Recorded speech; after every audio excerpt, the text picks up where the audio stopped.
Welcome to CBN NewsWatch. I'm Mark Martin. Coming up, there are empty shelves in stores, record-breaking backlogs at ports, and a severe shortage of truck drivers. We're going to have the latest on our supply chain crisis. Plus, the next cyber attack on America may not be coming from China, but another country.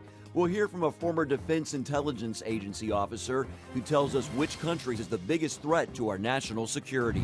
And major backlash for Twitter after it flags an obituary as false news. I do want us to say to these people, you don't have the right to tell me whether my speech is correct or not. We'll hear what happened and how it involved a mandatory COVID vaccine. Those stories and more today on CBN NewsWatch. This is CBN NewsWatch. We begin with the breakdown in our supply chain, how it's hurting the economy, and you're about to feel the pinch in your wallet. What steps is the White House taking to break the logjam? Senior Washington correspondent Tara Mergener explains. The White House and businesses from coast to coast are warning the supply headaches will get even worse as the holidays approach and demand gets higher. And this year, prices will no doubt be higher too. To help get things moving again, the president says he's brokered an agreement for the Port of Los Angeles to become a 24-hour, 7 days a week operation. You're hearing a lot about something called supply chains and how hard it is to get a range of things from a toaster to sneakers to bicycles. Big retailers and shipping companies are also pledging to expand their hours. President Biden meeting with Walmart, UPS, and Home Depot. This is the first key step toward moving our entire freight, transportation, and logistical supply chain nationwide to a 24/7 system. LA and Long Beach ports account for 40% of shipping containers that enter the U.S., both suffering from record-breaking backlogs. What happens with the railroads in the Midwest and warehouses across the country affects the number of ships that everyone sees out here in the harbor. High consumer demand, plus a shortage of truck drivers. We're about 3 hours late. All this is jacking up shipping costs. A year ago, it cost $1,900 to use a container. Now it's costing $16,000 because they're using the container for storage on the ships and in the ports. And adding up to higher prices at the checkout line. They are passing all these expenses on to the consumer. They have no choice.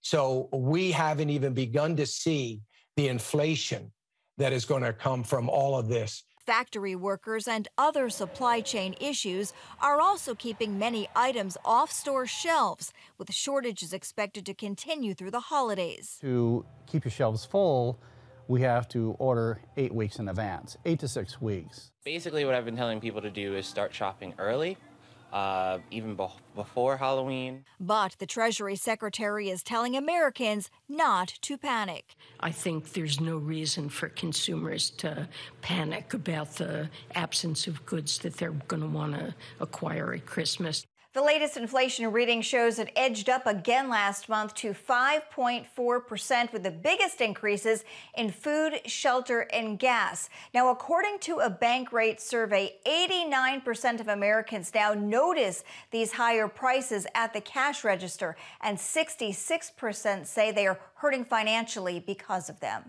In Washington, I'm Tara Mergener, CBN News. A new study from the National Institutes of Health says mixing and matching vaccines appears to be safe and effective. The study suggests that those who received the Johnson & Johnson vaccine benefited more from boosters made by Pfizer and Moderna. It also found those who were vaccinated with the Pfizer or Moderna vaccine and took boosters from other companies still showed a strong immune response. Officials caution the study, which is yet to be peer-reviewed, is based on a small sample size. An FDA panel meeting today and tomorrow will consider authorization of boosters for J&J and Moderna. This week, a motion filed by the United States Acting Solicitor General to participate in oral arguments before the U.S. Supreme Court in an upcoming case involving a Mississippi abortion law was granted. The American Center for Law and Justice Chief Counsel Jay Sekulow says the case will decide the future of Roe v. Wade. That's the 1973 Supreme Court ruling which legalizes abortion. In an email, Seculo reports the ACLJ has filed 3 critical briefs to strike down Roe v. Wade, defeat abortion, and save unborn babies' lives. The organization also has a petition drive to overturn Roe v. Wade. We want to take a quick look now at some other big stories we're following in the CBN newsroom. 10,000 employees working for John Deere hit the picket lines in Iowa, Illinois, and Kansas over fair pay. They say the CEO's salary grew by 160% during the pandemic, while their pay was cut. Meanwhile, Kellogg's cereal plant employees have been on strike for more than a week. They are angry about long hours and working 7 days a week. There is a new scam on the rise, and it involves Google Voice accounts. The scammer posts as a potential buyer who wants to verify you're a real person by asking you to text a code back to them. When you text back the code, the scammers are then able to create a Google Voice account attached to your personal information.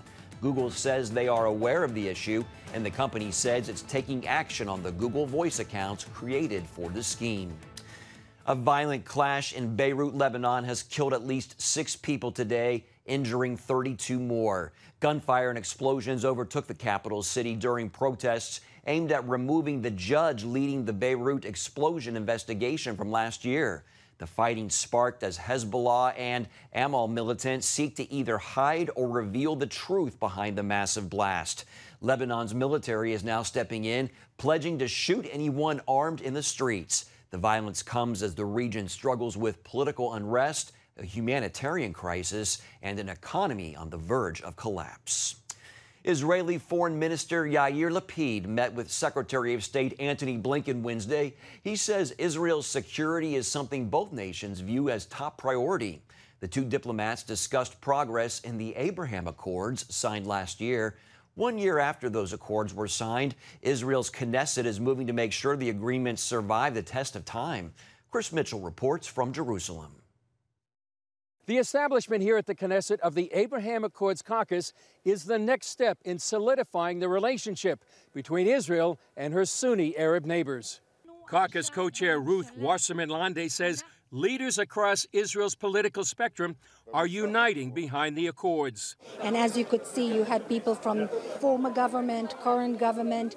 The fact that this is a real national interest of the country and of the region. And I pray to God that this is just the beginning.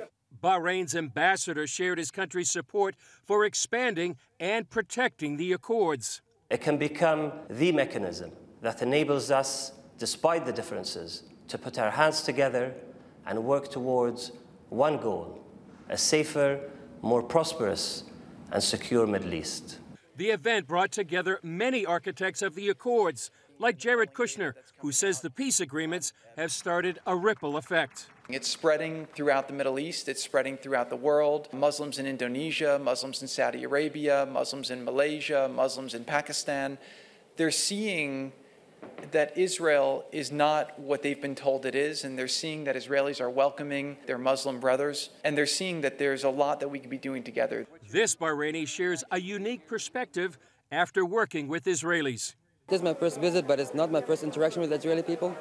I'm a humanitarian, so I do a lot of work internationally, and luckily enough, I had the pleasure to meet a lot of Israelis around the world who are volunteering with me as well. And to me, they're great people. U.S. representatives pledged support to advance the accords. The Biden administration now continues working to expand normalization efforts and to deepen Israel's existing relationships and to bring new countries into the fold. Former Prime Minister Benjamin Netanyahu credited the Trump administration for changing policy towards Israel and Arab leaders. They understood now that the road to Washington passed not through Ramallah, but through Jerusalem, because that was the American policy. They said, if you want even better relations with the United States, then make peace with Israel. So the change in American policy was critical. I have to say that without it, you could bake the cake, but you can't finish it. You can't put the topping on it without this crucial change. Netanyahu added, while Israel and these Sunni Arab nations face a common enemy, he's optimistic about the future. I believe that if we continue to move in this direction, and if we don't fall into yesterday's traps and the failed policy of the past, our grandchildren will look back at this moment and say that the peace of Abraham brought the sons of Abraham together. Chris Mitchell, CBN News, the Knesset, Jerusalem. Coming up, protecting America from virtual attacks around the world and where the next one could be coming from.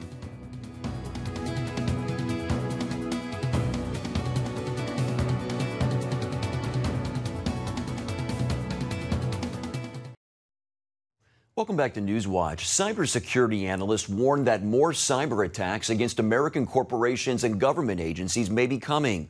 On this week's episode of the CBN News program, The Global Lane, a former Defense Intelligence Agency officer says Russia, not China, poses the greatest, most comprehensive threat to U.S. national security interests.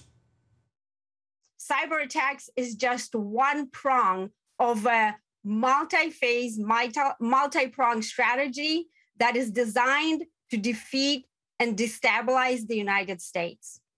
Well, I've been told by a number of cybersecurity analysts that non-government Russian hackers are mostly interested in extorting money from wealthy companies, individuals, like the Colonial Pipeline, the JBS meat producer, those cyber attacks earlier this year. So how does Vladimir Putin use cyber attacks like those to his advantage? Well, first and foremost, we must remember that it's a classic Russian intelligence tradecraft to use third parties to perform operations that advance the goals of the Russian government. What do they want to do here, Rebecca? Do they want to shut down our power grid or nuclear secrets or what? What are they after specifically? Sure. Well, cyber is actually a weapon, and it is a weapon based on Russian doctrine, and they have designated cyber as a battlefield akin to air, sea, and ground, right? So, and this tool is pretty flexible the way that they designed it. If we are not in the wartime period, the shooting wars Joe Biden has referred to, then attacks, devastating attacks on our critical infrastructure are not likely, meaning they're not bringing the power grid down. They only intend to, A, exfiltrate information to, quote unquote, prepare the battle space, and also to destabilize the society. Because when our companies are attacked and they pay ransom, and these attacks cause shortages, whether it's in our meat and burger supply or in our gasoline, that weakens our society and undermines it. So, but during wartime, you'd better believe it, the Russians have a doctrine that cyber is able to hit in one spot that will be very, very precisely targeted, that the entire system will collapse. At least that's what they expect. And you'd think in the aftermath of the solar winds and Colonial Pipeline and the JBS attacks that a massive effort would be underway to better protect corporate and government servers, but I suspect that hasn't happened. Why not, Rebecca? That's actually a puzzle to me as well. I am completely stunned that the Russians have been hacking our networks for more than 20 years. The first covert cyber operation by the Russians was codenamed by our cybersecurity researchers the Moonlight Maze. It took place in the 90s, where they exfiltrated massive amounts of data out of government, military networks, all the way to weapons labs.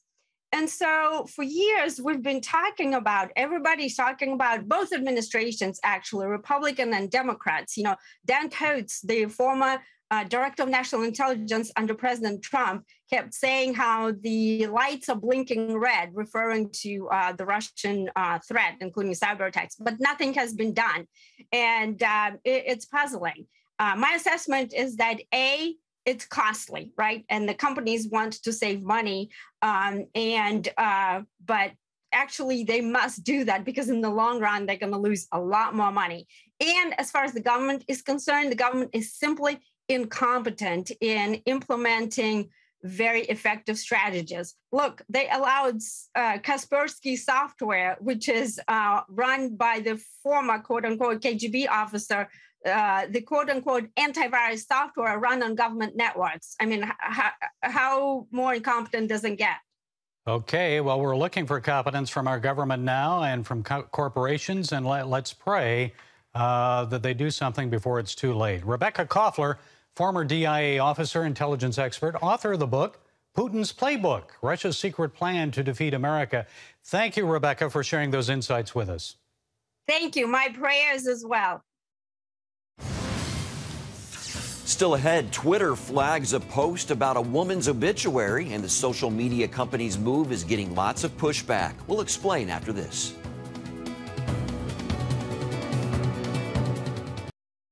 Thanks for staying with Newswatch. Twitter made headlines recently when it flagged an obituary someone tweeted about a woman who died from complications from a mandatory COVID vaccine she did not want. Dr. Ted Baer with Movie Guide also keeps up with social media issues today, and he talked with our Ephraim Graham about the story. Dr. Baer, tell us the story of the 37-year-old Jessica Berg Wilson, her death, and how it came to be an issue on Twitter. Well, they published an obituary, and the obituary said that she took the vaccine and she got complications and died. Now, I know one of my best friends, Dr. Judith Reisman, who was the one who exposed Kinsey, had the same thing. So I'm sure a lot of people out there that are watching know somebody who had that. Now, I've had the vaccine. My wife has had the vaccine because she's been in chemo for many years, 26 years. So I'm not anti-vaccine. I do think that we shouldn't be required to have the vaccine. But, this is a serious issue because Twitter said that this obituary was false news, was misleading, was not true. And who were they to decide this? This was actually the case. And so there's a lot of issues here. One, the issue, why is Twitter trying to say whether what you're saying or I'm saying is true or false? Because I don't think they can do that. And number two, is look at the Fourth Amendment and the Fifth Amendment, and even you could put the third in there too. They don't have the right, the government, to tell us that they're going to make our bodies, take the vaccine or whatever. We know that we've been watching this all play out, and Americans are divided when it comes to the vaccine. It's become a cultural and political issue. But are the concerns that are represented here in this argument representative of what people who don't want to take the vaccine are trying to communicate? I'm not sure that that's the concerns. They are, listen, we can go into great detail about the amount of testing and whether it's a vaccine and all the positive news, all the negative news. The question is a little bit more, detailed than that. I mean, the sin of Job, to put it in biblical context, was when you get to chapter 42, the sin of Job was not that he denied God. He never denied God, but he was presumptuous. He thought that he could make decisions about things he knew nothing about. And that's what Twitter is doing. It's a presumptuous sin. And of course, the Bible says, deliver us from presumptuous sins. But it also affects our rights as human beings. You, as you mentioned, have a law background as well as your son. What would you encourage people to do if they're facing a mandate and they don't want to get the vaccine? Well, that's a very tough question because I know a lot of studio heads, and a lot of studio heads do not believe in the vaccine, but they're now requiring the vaccine. And the interesting thing is a lot of their people who are African-American are resigning because they have the strongest complaints about the vaccine for some reason or another. I do not know why. I think someday, we've got to get people who are in the ALJ or any of the legal associations to say this is an infringement of our rights. I don't know. I know a couple of those lawyers who still do that. I know my son fought for a lawyer in Louisiana who didn't want to be a member of the Bar Association because their money was being taken and putting into things he didn't want, which they shouldn't have done. And he won that case. So you need to find a way of saying this is illegal. You can't do this. And Twitter and everybody else. I don't want us to curb free speech. I believe in free speech. The more free speech we have, the good always rises to the top. That was the principle of the Founding Fathers. But I do want us to say to these people, you don't have the right to tell me whether my speech is correct or not. Indeed. Dr. Ted Baer, thank you so much for your time and your insight today. Have a great day. Coming up, the story behind a viral video that is bringing a father, a son, and many, many strangers to tears.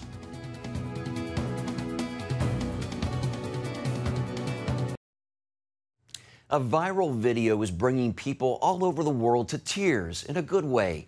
It's of a father named Joao holding his son David and helping him hold his newborn sister Giovanna. They both become overwhelmed by the miracle birth. Joao says he became infertile after he and his wife Caroline had their son, and they prayed for a miracle. He posted on Instagram, quote, "Giovanna's birth is not only a blessing for our family, but also for all those who dream of one day living the miracle that only Jesus can do. We prayed every day for a miracle. I was a father again without any artificial procedures. Glory to God. All this emotion is for the miracle performed. My wife is very well and happy." Wow, that's powerful. That's a great way to end the show. And that's going to do it for this edition of CBN News Watch. Remember, you can find more of our news programs on the CBN News Channel anytime or online with cbnnews.com. Also, tell us what you think about the stories you've seen by emailing newswatch@cbn.com or talk to us on Facebook, Twitter, and Instagram. Hope you'll join us next time. Have a great day.